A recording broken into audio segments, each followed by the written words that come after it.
Shalom, selamat pagi Bapak Ibu Saudara. Berjumpa kembali dalam renungan pada pagi hari ini.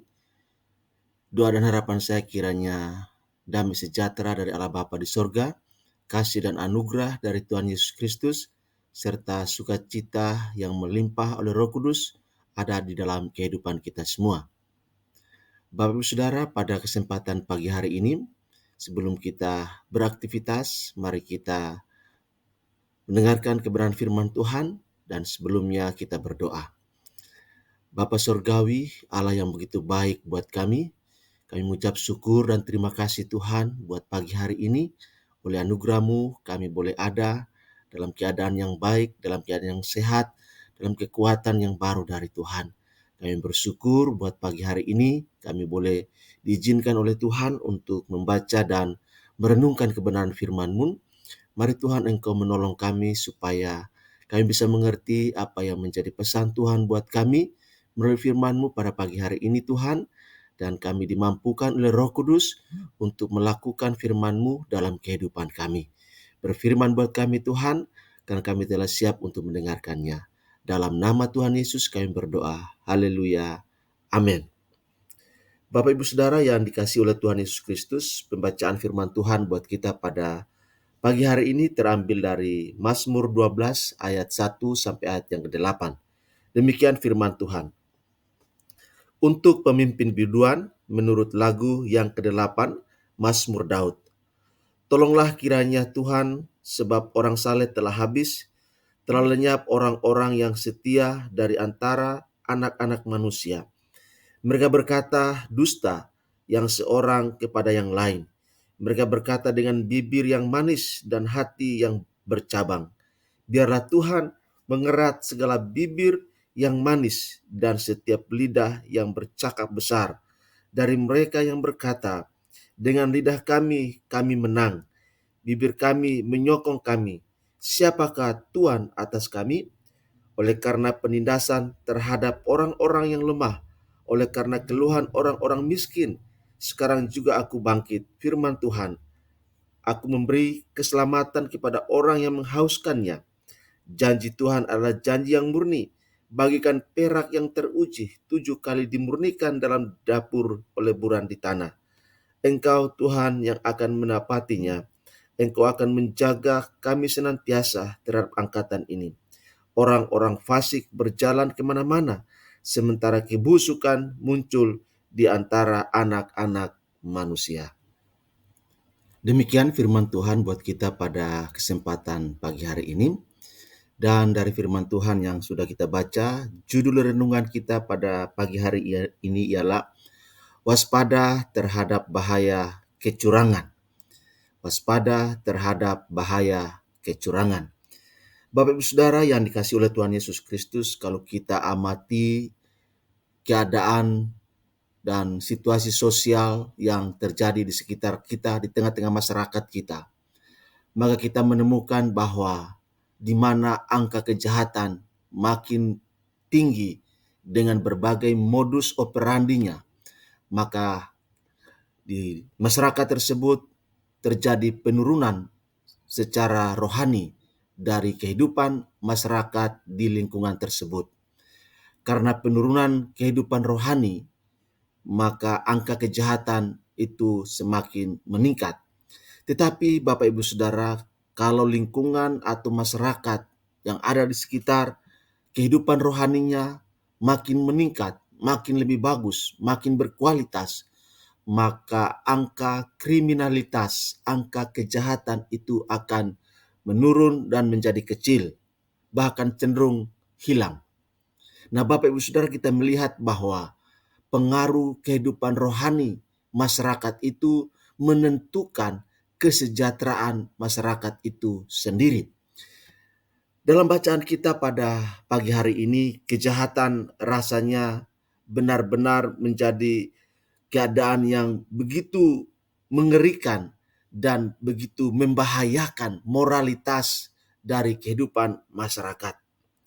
Orang tidak segan ataupun tidak ada merasa malu mengorbankan sesamanya, memanfaatkan, memanipulasi sesamanya, membohongi, menipu sesamanya demi hasrat pribadinya. Manipulasi dan kecurangan lazim dilakukan, seakan-akan itu menjadi hal yang biasa, hal yang lumrah, hal yang tidak berdosa. Celakanya Bapak Ibu Saudara, sebagai orang percaya terkadang terjebak, terpengaruh, bahkan berkontribusi dalam perbuatan kecurangan, manipulasi, dan kejahatan-kejahatan yang mengorbankan orang lain demi keuntungan, demi untuk mencapai tujuan-tujuan yang tidak baik. Bapak Ibu Saudara, pemazmur melihat hal itu terjadi di sekitarnya pada saat itu. Ia melihat banyak orang yang saleh, orang yang tadinya setia kepada Tuhan, orang yang tadinya rajin beribadah, kini berubah menjadi orang-orang yang tidak setia, orang-orang yang munafik, orang-orang yang justru melakukan kejahatan, melakukan kecurangan di tengah-tengah kehidupan sosial pada saat itu. Mereka saling berdusta, saling membohongi, saling menipu, berkata manis di bibir, tetapi hati mereka penuh dengan kelicikan. Dalam ayat yang ketiga jelas dikatakan, lalu di zaman akhir ini Bapak Ibu Saudara, godaan memang makin kencang menerpa kehidupan orang-orang percaya. Kebenaran makin tersamarkan dengan tipu muslihat. Kebenaran tidak lagi menjadi suatu keadaan yang jelas, tetapi menjadi samar-samar atau menjadi kabur.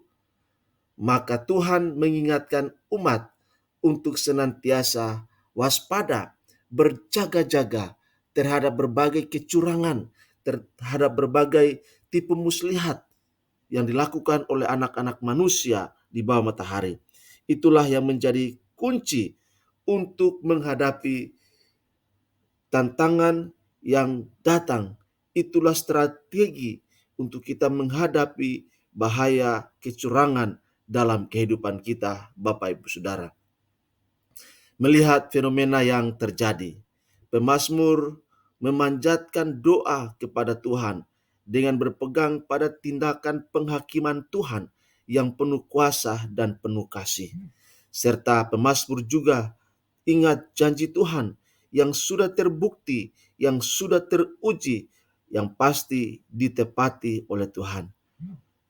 Allah akan menepati setiap perjanjiannya untuk menjaga orang-orang yang hidup benar di hadapannya.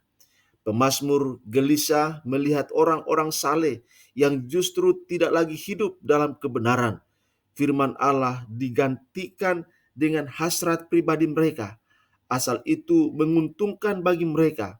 Hal itulah yang dilakukan tanpa pernah memikirkan Tuhan yang lebih berkuasa atas mereka. Bapak Ibu Saudara yang dikasihi oleh Tuhan Yesus Kristus, dalam situasi semacam itu, pemazmur menyandarkan harapannya pada Tuhan bahwa Ia akan membalikan keadaan dan menjaga orang-orang saleh yang hidup berdasarkan firman-Nya. Tuhan akan memberikan perlindungan bagi mereka dan membentengi mereka dari orang-orang fasik yang meninggalkan kebenaran. Pada akhirnya, setiap orang percaya diundang untuk tetap memegang teguh firman-Nya dalam kehidupan sehari-hari. Jangan kita tergoda untuk meniru cara hidup orang-orang fasik.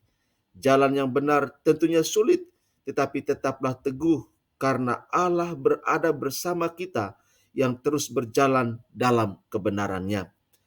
Bahkan kita pun terus diundang untuk memancarkan terang kasih Allah agar mereka yang lengah dan berbelok ke jalan yang salah dapat kembali kepada kasih Tuhan yang memulihkan keadaan mereka. Bapak Ibu Saudara, kita punya misi sebagai orang-orang yang telah ditebus, orang-orang yang telah dibenarkan, orang-orang yang telah diampuni dosanya oleh Allah. Maka misi kita adalah misi untuk membawa kebenaran Allah ke tengah-tengah lingkungan sosial, ke tengah-tengah lingkungan keluarga, ke tengah-tengah lingkungan masyarakat, dalam pekerjaan, dalam pelayanan, dalam usaha, dalam bisnis yang kita jalankan. Biarlah terang kasih Allah menerangi seluruh perjalanan kehidupan kita, sehingga orang-orang yang berniat jahat, yang ingin melakukan kecurangan, yang ingin memanipulasi kita, kita tidak terjebak, kita tidak terpengaruh oleh tipu muslihat, oleh cara kerja jahat yang dirancangkan oleh orang-orang fasik. Karena itu, membangun intimasi dengan Tuhan, membaca dan merenungkan firman-Nya, berdoa kepada Tuhan, dan aktivitas-aktivitas rohani lainnya tentu akan membantu kita sehingga kita bisa terlepas dari perangkap-perangkap kecurangan yang dilakukan oleh sesama kita. Biarlah Roh Kudus menolong kita untuk terus bertahan dalam kebenaran, mengerjakan kebenaran, berkata-kata benar, bersikap benar, dan bertindak benar yang sesuai dengan firman Tuhan. Sehingga demikian, kehidupan kita boleh menjadi contoh, menjadi teladan, menjadi berkat bagi sesama kita. Dan dengan demikian nama Tuhan dipermuliakan dan orang-orang fasik boleh dapat diselamatkan oleh Tuhan melalui sikap hidup kita yang tidak ikut dalam kecurangan-kecurangan, kelaliman kejahatan yang mereka lakukan. Tuhan Yesus memberkati dan shalom untuk kita semua. Amin.